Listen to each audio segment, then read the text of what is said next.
이번 주말 광주와 전남에 본격적인 장마가 시작됩니다. 100mm 이상 비가 내리는 곳도 있어 피해에 주의하셔야겠습니다.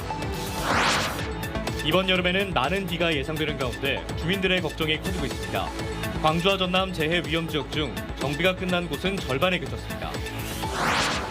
문재인 전 대통령 후보가 2박 3일 일정으로 광주 전남을 비공개로 찾았습니다.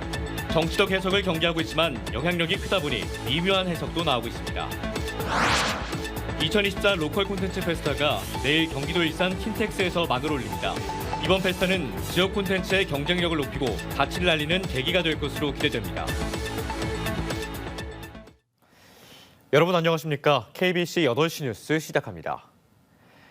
이번 주말부터는 본격적인 장마가 시작되겠습니다. 토요일엔 시간당 30mm 이상 많은 비가 내리는 곳이 있어 단단히 대비하셔야겠습니다.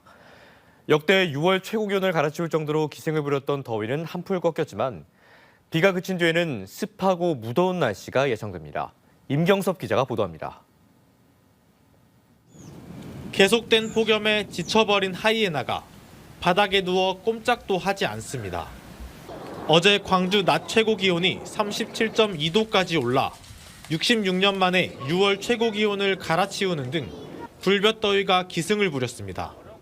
수업 끝나고 다른 강의실로 이동하는데 5분 거리밖에 안 걸리는데도 양산이랑 아메리카노 들고 다녀도 너무 더워가지고 땀을 뻘뻘 흘리고 있어요.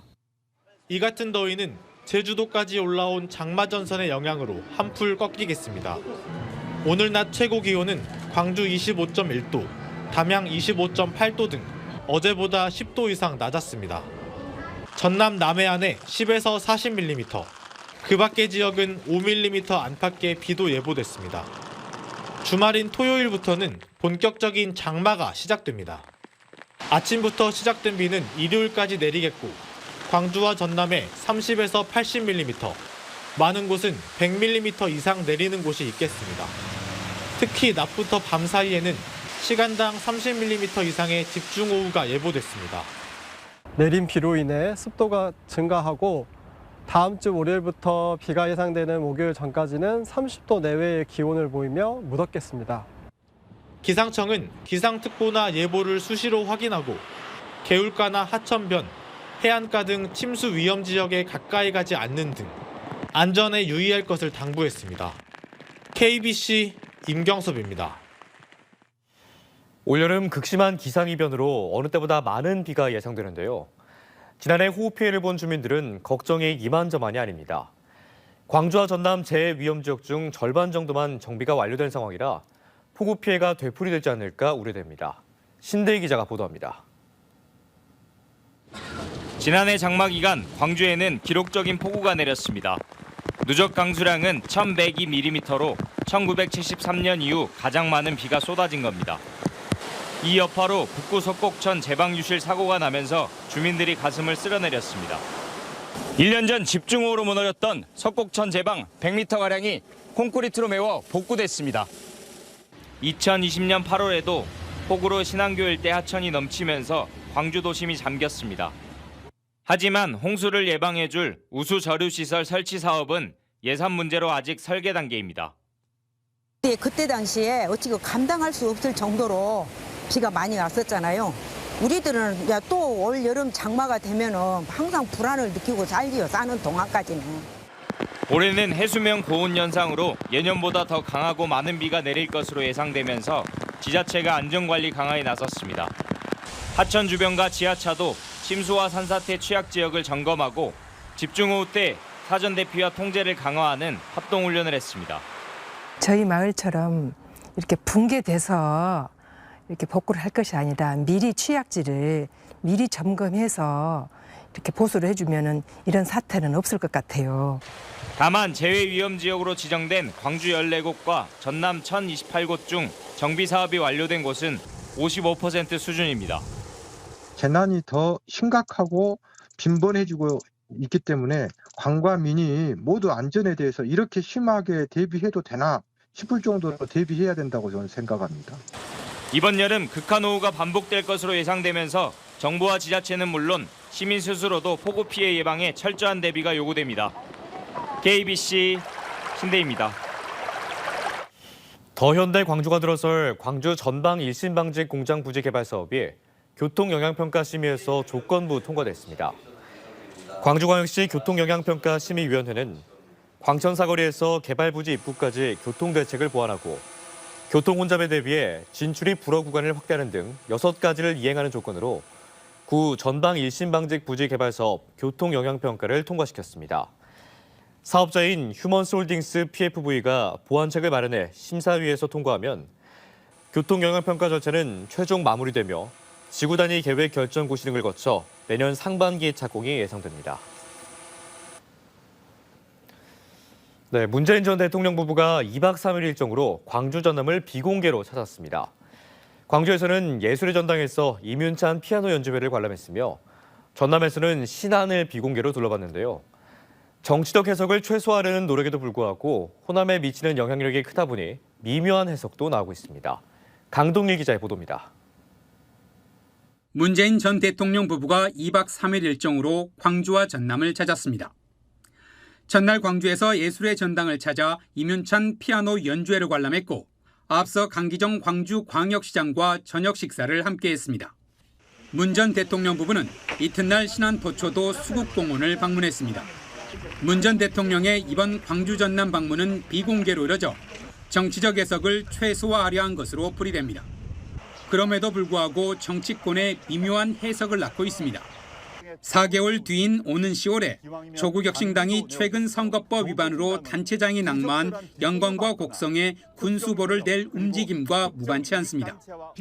문 전 대통령이 실제로 지난 2020년 대통령 신년회견에서 조국 법무부 장관에게 마음의 빛을 줬다고 말한 바 있기 때문입니다.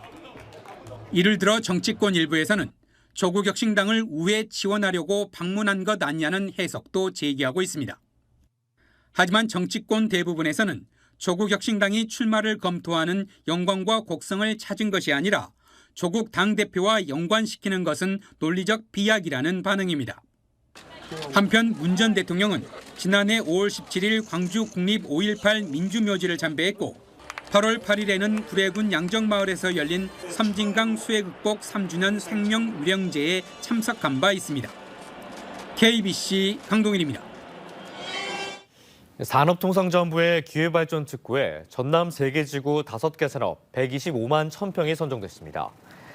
선정된 전남의 기회발전특구는 서부권 중심의 해상풍력과 데이터센터로 구성된 첨단 전략산업지구 39만 평과 2차 전지와 수소산업 클러스터로 이루어진 동부권의 청정에너지지구 83만 평, 양권역을 연계하는 순천의 문화콘텐츠지구 3만 1,000평 등 모두 125만 1,000평입니다. 윤석열 정부의 지역균형 발전 핵심 정책인 기회발전 특구에는 기업의 대규모 투자를 유치하기 위해 규제 특례와 세제 재정 지원, 그리고 정주여권 등을 지원합니다. 남해안을 국토균형 발전의 거점으로 육성하는 남해안권 발전특별법이 여야 공동으로 발의됐습니다. 더불어민주당 문금주 의원과 국민의힘 정점식 의원이 오늘 국회에서 공동으로 발의한 이번 법안은 남해안 종합개발청 신설 등 남해안 개발에 국가의 행정적, 재정적 지원을 주요 내용으로 담고 있습니다. 법안이 통과되면 남해안권 발전 사업의 예비 타당성 조사가 면제되고 투자 촉진 지구가 지정되는 등 남해안 지역 개발에 새로운 기회를 맞이할 것으로 기대됩니다. 2024 로컬 콘텐츠 페스타가 지역이 곧 콘텐츠라는 기치로 내일 경기도 일산 킨텍스에서 막을 올립니다. 이번 페스타는 지역 콘텐츠의 경쟁력을 높인 것 동시에 전국적으로 지역 콘텐츠의 가치를 알리는 계기가 될 것으로 기대되고 있습니다. 신민지 기자의 보도입니다. 지난 2022년 첫 발을 내딛은 로컬 콘텐츠 페스타는 지역이 곧 콘텐츠라는 기치 아래 저변을 넓혀왔습니다. 지역의 다양한 콘텐츠들을 선보이며 수많은 관람객을 끌어모아 지역의 경쟁력을 제고하는 데 기여했습니다. 서울과 경기, 부산 등 주요 도시들의 꾸준한 참여에 힘입어 페스타의 위상 또한 매년 높아졌습니다. 경기도에서는 작년에 이어서 광역자치단체로는 빠지지 않고 계속 참석을 하고 있습니다. 경기도의 역사와 관광, DMZ와 관련된 것들을 전시를 하면서 관람객들과 또 전라도민 여러분들께 또 대한민국 국민께 보여드리고 있습니다. 참여기관들은 부스에서 각 지역의 경쟁력과 발전 전략 등 로컬 콘텐츠의 청사진을 제시하게 됩니다. 이어 단체장들이 토크쇼를 통해 관람객들과 호흡을 함께하고 릴레이 고향사랑 기부 행사 등의 다양한 프로그램이 이어집니다. 특히 문화와 관광, 산업, 복지, 경제 등 분야별로 우수 콘텐츠를 생산해낸 지자체에게 로컬 콘텐츠 대상도 시상될 예정입니다. 저기 남해 수준이나 또는 거제 수준이나 순천 수준이나 여수 수준이나 목포 수준으로 맞추는 게 아니고 이 전체를 전 세계 최고 수준으로 맞추는 겁니다. 우리를 다 끌어올리는 거예요. 전국 지자체의 특색 있는 로컬 콘텐츠를 한눈에 볼 수 있는 2024 로컬 콘텐츠 페스타는 오는 23일까지 사흘간 경기도 일산 킨텍스에서 만나볼 수 있습니다. KBC 신민지입니다. 최근 인공지능 기술이 빠르게 발전하면서 AI가 이제 음악도 뚝딱 만들어내고 있습니다. 장르와 리듬을 선택하면 단숨에 음악이 만들어지고 편집까지 가능해 누구나 쉽게 접근할 수 있습니다. AI 작곡가를 고영민 기자가 만나고 왔습니다. 아무도 없는 피아노 앞, 건반이 자유자재로 움직이며 연주가 시작됩니다. 아름다운 선율을 만들어낸 주인공은 바로 AI 작곡가 이봄입니다. 국내에선 최초로 지난 2016년 광주과학기술원 연구진이 개발했고 이를 바탕으로 지난해 작곡 편집 소프트웨어 뮤지아원이 탄생했습니다. 화성학 등 음악적 기법이 들어간 소프트웨어가 멜로디와 비트, 감정 상태 등 사용자의 주문에 따라 나만의 새로운 음악을 작곡합니다. 이렇게 버튼 클릭 몇 번만으로 트로트와 발라드, K-팝 등 다양한 장르의 음악을 만들 수 있습니다. 처음 AI 작곡가가 등장했을 때만 해도 작곡 수준에 대한 의구심이 제기되기도 했습니다. 하지만 올해 초 유명 가수 에일리의 음악을 작곡하고 첼리스트 조윤경과 함께 협업하는 등 작곡 실력을 증명해 나가고 있습니다. 소프트웨어 가입자 수도 1년도 채 되지 않아 10만여 명에 달하고 학교 교육 현장에서도 작곡 체험 등으로 활용되고 있습니다. 음악 이론과 고급 딥러닝 이외의 고급 인공지능 기술들이 또 많거든요. 그러한 기술들이 결합이 돼가지고 거기에 플러스로 인간 작곡가의 노하우들이 좀 올라가 있어요. 그래서 이러한 삼각구도로 이제 만들어진 시스템이 AI 작곡 서비스의 등장으로 작곡과 편집의 진입 장벽이 낮아지면서 누구나 손쉽게 나만의 곡을 창작할 수 있는 시대를 맞이하게 됐습니다. KBC 고영민입니다. 목포 해양경찰서는 선박 충돌 사고를 낸 뒤 구호 조치 없이 달아난 홍콩 선적 컨테이너의 승조원 2명에 대해 선박 교통사고 도주 혐의로 구속했습니다.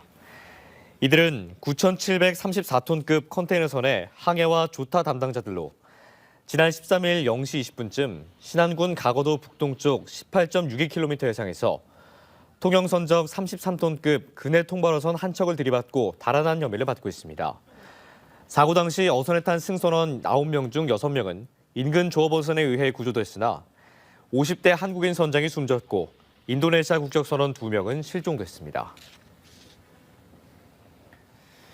광주지법 목포지원 형사 1부 이지혜 부장판사는 살인과 현주 건조물 방화 등의 혐의로 기소된 45살 A씨에 대해 징역 23년을 선고하고 보호관찰 5년을 명령했습니다.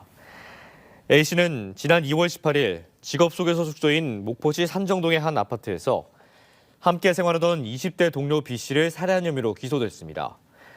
A씨는 B씨가 기분 나쁘게 말했다며 살인을 결심하고 숙소에 2차례나 불을 지르고 흉기로 찔러 B씨를 살해한 혐의를 받고 있습니다.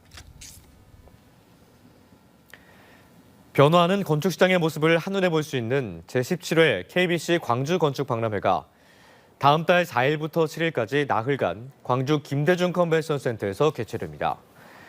이번 박람회에서는 100여 곳의 브랜드에서 200여 개의 부스를 마련해 설계와 시공부터 인테리어 자재까지 건축의 전 분야에 걸친 상품을 선보일 예정입니다. 또 동시에 홈 리빙, 명품 가구 박람회도 함께 진행돼 건축주부터 일반인까지 모든 참관객을 고려한 전시가 펼쳐질 예정입니다.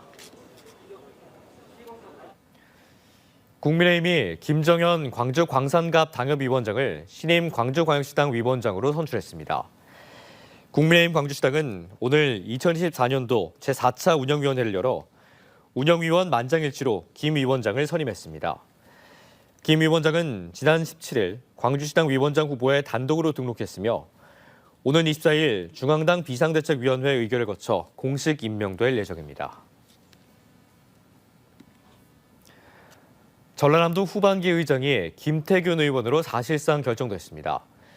더불어민주당 소속 전남도 의원 57명은 후반기 의장 후보에 출사표를 낸 김태균, 김성일 의원에 대한 투표를 실시한 결과 1차 투표에서 무효 1표가 나와 동률을 기록했지만 2차 투표에서 29대 27 2표 차이로 김태균 의원을 의장 후보로 선출했습니다. 김태균 의원은 10대에서 12대 도의원을 지내며 부의장과 경제관광문화위 위원장으로 활동했습니다. 전라남도와 경상북도가 서울에서 영호남 상생협력과 화합을 위한 대축전을 개최합니다. 두 광역자치단체는 올해로 3회째를 맞는 대축전을 오는 24일부터 26일까지 서울 광화문 일원에서 개최하기로 하고 영호남 청년작가 아트전과 농수특산물 판매, 영호남 관광 홍보 라운지 운영 등 다양한 프로그램을 선보일 예정이라고 밝혔습니다. 이번 행사는 전남과 경북의 아름다운 동행을 대한민국에 알리고 지방시대의 초석을 다지는 기회가 될 전망입니다.